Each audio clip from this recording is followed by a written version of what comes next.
आदिवासी बाहुल्य जिले से अयोध्या में बन रहे भव्य श्री राम मंदिर के गर्भगृह में लगने वाला मार्बल मंडलस जा रहा है। जिला मुख्यालय के पास ग्राम फूल सागर में स्थित मृदु किशोर इंडस्ट्रीज से कटिंग किया हुआ मार्बल पहले राजस्थान और दिल्ली को जाता है, जहां कारीगर के पश्चात अयोध्या पहुंचाया जा रहा है, जहां इस मार्बल का उपयोग निर्माणाधीन श्री राम मंदिर के गर्भगृह में किया जा रहा है। इसकी जानकारी स्थानीय सांसद और केंद्रीय मंत्री फग्गन सिंह कुलस्ते को मिली तो वे मृदु किशोर इंडस्ट्रीज पहुंचे, जहां उन्होंने संचालकों से मुलाकात की और उनसे मंडला से अयोध्या भेजे जा रहे पत्थरों के श्री राम मंदिर में हो रहे उपयोग पर चर्चा की।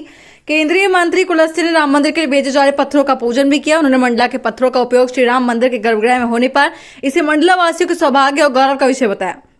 मृदु किशोर इंडस्ट्रीज के संचालक किशोर कल्पिवार ने बताया कि श्री राम मंदिर के निर्माण में लगे टाटा ग्रुप एवं L&T को मंदिर के गर्भगृह के लिए मंडला से मार्बल भेजा जा रहा है। उन्होंने बताया कि एक अनुमान के मुताबिक मंदिर में दर्शन के लिए एक दिन में 4 से 5 लाख लोग आएंगे। इतने लोगों के आने जाने की वजह से मंदिर में कम मेंटेनेंस और उच्च गुणवत्ता के मार्बल की आवश्यकता थी। उन्होंने बताया कि इसके निर्माण कंपनी द्वारा उनकी इंडस्ट्री के मार्बल का कई स्तरों में परीक्षण किया गया। इन परीक्षणों में खरा उतरने के बाद मृदु किशोर इंडस्ट्रीज को मंदिरों के लिए मार्बल भेजे जाने का ऑर्डर मिला है। मैरून और गोल्डन मार्बल मंदिर के लिए चयनित हुआ है। ये मार्बल मृदु किशोर ग्रुप की मंडला, जबलपुर और सीधी स्थित माइन से निकल रहा है। कल्पिवार ने बताया कि नर्मदा तट में स्थित गोंडवाना बेल्ट सबसे पुराना भूभाग कहलाता है। जैसी आवश्यकता होती है उसके अनुसार यहाँ पर मार्बल भेजा जा रहा है। मंडला से भवन राय की रिपोर्ट। ये अपने यहाँ गोंडवाना बेल्ट जो है अपने नर्मदा नदी के किनारे सबसे ओल्डेस्ट बेल्ट कहलाते हैं, अगर चट्टानों के विषय में अपन अगर जानना चाहते हो तो। और चूँकि यहाँ भौगोलिक परिवर्तन हुए, ज्वालामुखी सारी चीज़ें बहुत ज़्यादा हुई, तो ये लावा स्टोन में परिवर्तित हो गए सब। और बहुत ओल्डेस्ट रॉक्स हैं, ये इग्नियस रॉक कहलाती हैं, आग्नेय चट्टानें कहलाती हैं। तो हम लोगों ने यहाँ इसकी कटिंग यूनिट डाली थी, जिसमें ये मार्बल है। इसमें जो कलर आते हैं अलग अलग, ये मेटल्स के कलर होते हैं, क्योंकि जब ज्वालामुखी वगैरह फूटते हैं तो अलग अलग मेटल्स चट्टानों में आ जाती हैं, तो इनके नेचुरल कलर हैं जिनसे ये फिगर बनते हैं। ऐसे ही ब्लैक ग्रेनाइट है, वो भी नेचुरल है, अपने यहाँ उसमें पॉलिश वगैरह होता है, मगर कन्वर्टर या कलर का यूज़ नहीं किया जाता है। अभी राम मंदिर में जो गर्भगृह का निर्माण चल रहा है, उसमें जो इनले वर्क हो रहा है, उसमें अपने यहाँ का ये मैरून कलर का जो मटेरियल है ये जा रहा है, और एक ये गोल्डन कलर का जो मटेरियल है ये, इसका पूरा गर्भगृह के अंदर इनले का कार्य अपने मंडला ज़िले से ही मृदु किशोर इंडस्ट्री से मटेरियल जा रहा है, जिसके अंदर टाटा और L&T काम कर रहे हैं, और उनके द्वारा वाटर जेट टेक्नोलॉजी से वहाँ पर इनले का कार्य किया जा रहा है। ये अपने ज़िले के लिए बहुत सौभाग्य की बात है और हम लोगों के लिए भी गर्व की बात है, सभी लोगों के लिए। कितना क्वांटिटी में पत्थर जा चुका है और किस तरीके से उसका इस्तेमाल कहाँ कहाँ हो रहा है? ये गर्भगृह में जो इनले का वर्क हो रहा है, जो मकराना वाइट पत्थर होता है, उसके अंदर जो अलग अलग कॉम्बिनेशन में मैरून, गोल्डन, ये कलर के जो फ्लावर बनते हैं इनले के लिए जो होता है, तो ये लगातार जाते जा रहा है। क्वान्टिटी का तो ऐसा उन्होंने कन्फर्म नहीं किया है, बट जो रिक्वायरमेंट आता है तो यहाँ से हम लोग उसको कटिंग करके और पॉलिश करके पत्थर को यहाँ से भेजते हैं। कहाँ से निकल रहा है ये पत्थर? ये अपने गोंडवाना बेल्ट है पूरा, जैसे जबलपुर हो गया, इस तरफ अपन जाते हैं सीधी हो गया, इस तरफ अपना ये मुगदरा के आगे बालाघाट वाला बेल्ट हो गया, वो हो गया। तो ये चारों तरफ के क्षेत्र से अलग अलग जगह से पत्थर आते हैं, अलग अलग माइंसों से आते हैं, सब जगह से। ये पत्थर का चिन्हित होने का हम लोगों को तो ऐसा वो नहीं था। एक्चुअली अयोध्या के राम मंदिर में उन्होंने ये देखा कि करीब 4 से 5 लाख लोग प्रतिदिन निकलेंगे, उनका आवागमन होगा। तो उनके जो जियोलॉजिस्ट थे, उनका ये कहना था कि ऐसा पत्थर चाहिए जो 5 लाख लोग भी अगर यदि प्रतिदिन निकलते हैं तो उसमें मेंटेनेंस भी नहीं आना चाहिए, उसका घिसाव भी नहीं होना चाहिए। तो उसमें इटालियन जो पत्थर आए वो कैल्सिटिक होते हैं, कमज़ोर होते हैं। ऐसी बहुत सी वैरायटी उन्होंने देखी, टेस्ट किए, तो वो पत्थर उनमें नहीं उन्होंने उपयोग किया। पर हम लोगों के यहाँ से जो सैंपल भेजे उसमें उन्होंने सारे टेस्ट किए, उसकी हार्डनेस देखी, पॉलिश की क्वालिटी देखी। उसके बाद उन्होंने सारे टेस्ट के बाद ही इस पत्थर को उन्होंने वहाँ के लिए उपयोगी समझा, और ईश्वर की कृपा है तो लग रहा है 5-6 गाड़ी माल जा चुका है और लगातार जा रहा है। जैसे ही वहाँ पे कार्य दिल्ली से कार्य हो रहा है, और मकराना में जो सबसे अच्छी वाटर जेट टेक्नोलॉजी वाली जो यूनिट है, उनमें इनले का कार्य होकर वहाँ फिट किया जा रहा है पूरा गर्भगृह में है। जो मैं दिखाना चाहूँगा, एक ये गोल्डन है और एक ये डार्क ब्राउन है, ये कलर वहाँ पे भी जा रहा है। बाकी और भी उनको जो अपने यहाँ का ब्लैक ग्रेनाइट है, इसका भी कल ही उनका फ़ोन आया था कि ये भी हम लोगों को लगेगा क्वांटिटी में।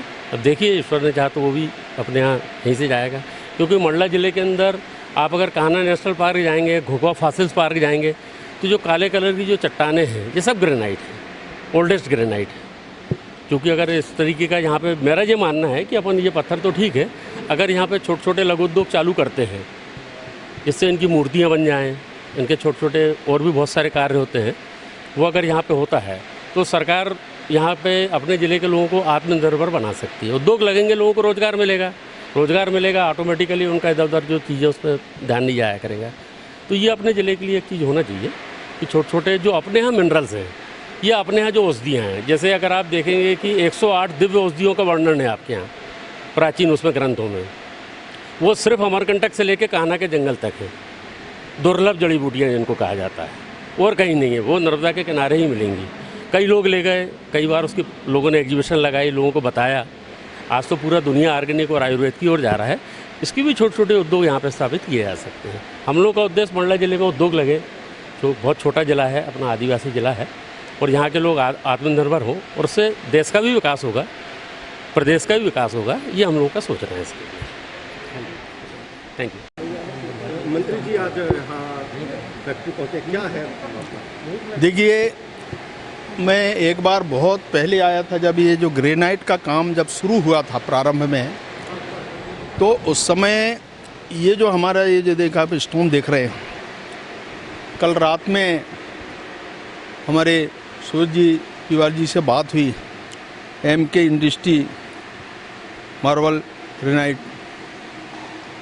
तो ये मन में उत्सुकता हुई। इस समय देश में भगवान राम का जो मंदिर का निर्माण का काम चल रहा है, उसकी बहुत देश भर में और दुनिया में बहुत चर्चा हो रही है। और एक संयोग देखिए कि मंडला का ये जो मार्बल है, आदिवासी जिला है, यहाँ का ये मार्बल जाकर के भगवान राम का मंदिर बन रहा है, उसके गर्भगृह में ये स्टोन लग रहा है। ये हम सबके लिए भी, मंडला वासियों के लिए, विशेषकर हमारे तो कालपीवाल जी जो MK इंडस्ट्री के नाम से जानते हैं, मैं उनको बधाई देता हूं कि हम लोग कभी कल्पना नहीं किए होंगे देश के ऐसे बड़े कंपनियां काम कर रही हैं। टाटा जैसे कंपनी, उस मंदिर निर्माण में उनका जो योगदान है, पूरा वहाँ कंस्ट्रक्शन का, उनके कारीगर सभी लगे हैं। तो एक अच्छी बात यह है कि मंडला में इस प्रकार के इंडस्ट्री का, और इस इंडस्ट्री के जो स्टोन है, इसका उपयोग भगवान राम के मंदिर में लग रहा है। इसलिए मैं बधाई देना चाहता हूँ, और मन में कल इच्छा हुई कि एक बार मैं ज़रूर फिर फैक्ट्री आऊँगा। तो मैंने कल आग्रह किया था सूरज जी से कि कल हम आपके यहाँ चाय पीएंगे, और इसलिए आज यहाँ आना हुआ है। मुझे बहुत खुशी हुई, और इससे हम सबको, हमारे लोगों को भी, मंडला वासियों को भी इससे प्रेरणा मिलती है। और देश में कम से कम मंडला और इस इंडस्ट्री का नाम आज कम से कम लोगों को ये पता होगा कि मंडला का स्टोन दुनिया में इतना फेमस है।